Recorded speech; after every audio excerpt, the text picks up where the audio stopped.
Hello viewers. पहले युवाओं की प्रेम कहानी में नायक नायिका के बीच अमीर गरीबी जात पात ऊंच नीच जैसे मुद्दों को उठाया जाता था। अब फिल्म मेकर की दिलचस्पी मैच्योर लव स्टोरी में बढ़ी है, लेकिन उसमें भी ज्वलंत विषय उठाए जा रहे हैं। आप जैसा कोई में प्रेम की खोज के साथ महिलाओं को बराबरी का दर्जा, सम्मान देने और जीवन में दूसरा मौका देने का मुद्दा उठाया। उसके लिए दो अलग अलग परिवेश को आधार बनाया गया है। एक पात्र जमशेदपुर से ताल्लुक़ रखता है, जहाँ पर महिलाओं को घरेलू कामों तक सीमित रखने की रूढ़िवादी सोच है। उनके सपनों की कोई अहमियत नहीं है। वहाँ एक परिवार कोलकाता से, जहाँ पर महिलाएं अपना डिसीज़न खुद ले सकती हैं। कहानी यूँ है कि जमशेदपुर में संस्कृत के अध्यापक 42 वर्षीय श्री रेणु त्रिपाठी अविवाहित है। वे शादी के इच्छुक है। मैट्रिमोनियल साइट के जरिए कई लड़कियों से मिलते रहते हैं, लेकिन बात नहीं बनती। उनका दोस्त उन्हें डेटिंग ऐप पर जाने की सलाह देता है। उसके बाद उसे कोलकाता की फ्रेंच की टीचर मधु बोस के परिवार की ओर से शादी का निमंत्रण आता है। दोनों एक दूसरे से मिलना जुलना शुरू करते हैं और एक दूसरे को पसंद करने लगते हैं। सगाई होने के दौरान अचानक कुछ ऐसा होता है कि जिससे श्री रेणु का मधु के प्रति नज़रिया बदल जाता है। वहाँ से उनके रिश्ते में दरार की शुरुआत होती है। नेटफ्लिक्स पर रिलीज़ इस फिल्म में निर्देशक विवेक ने आप जैसा कोई के जरिए कुछ प्रासंगिक मुद्दों को उठाने का प्रयास किया है। उनका यह प्रयास सराहनीय है, हालांकि उसके प्रेजेंटेशन में वे चूक गए हैं। पितृसत्तात्मक समाज को चुनौती देते हुए मुद्दे कहानी में स्वाभाविक लगने चाहिए थे, थोपे हुए नहीं।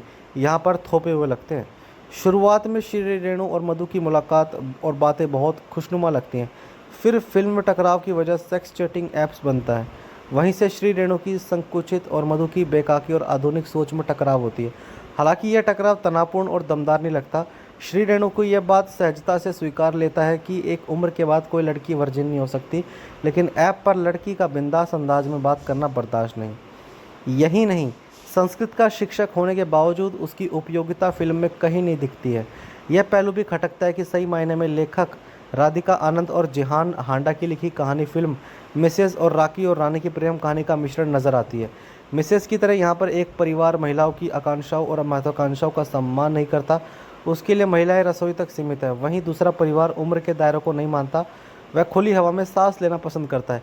उसकी यह स्वच्छंद रूढ़िवादी परिवार को पसंद नहीं आती वहाँ पर, लेकिन दोनों परिवारों के बीच टकराव नहीं दिखता। फातिमा और माधवन की जोड़ी पहली बार स्क्रीन पर साथ आई है। दोनों ही मंझे हुए कलाकार हैं, लेकिन साथ आने पर उनकी केमिस्ट्री थोड़ी कम लगी है।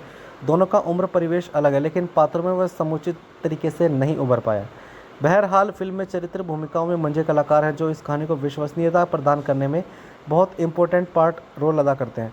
नमित दास बीच बीच में हास्य का तड़का लगाते हैं। पैट्रियटिक सोच को मनीष चौधरी ने बेहद सहजता से आत्मसात किया है। आयशा रज़ा अपनी भूमिका में पूरी तरह से प्रभावी है, हालांकि उनके किरदार के साथ लेखक न्याय नहीं कर पाए।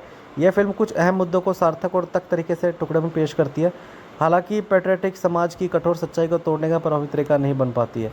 और यह फिल्म आपको पता है कि एक लव स्टोरी बनने की कोशिश थी और आपको कुछ एक सीख देने की थी, बट यहाँ पर इसका एजेंडा शायद कुछ लोगों को पसंद ना आए। रेटिंग की बात करें तो मैं इसको 5 में से 2 स्टार दूंगा।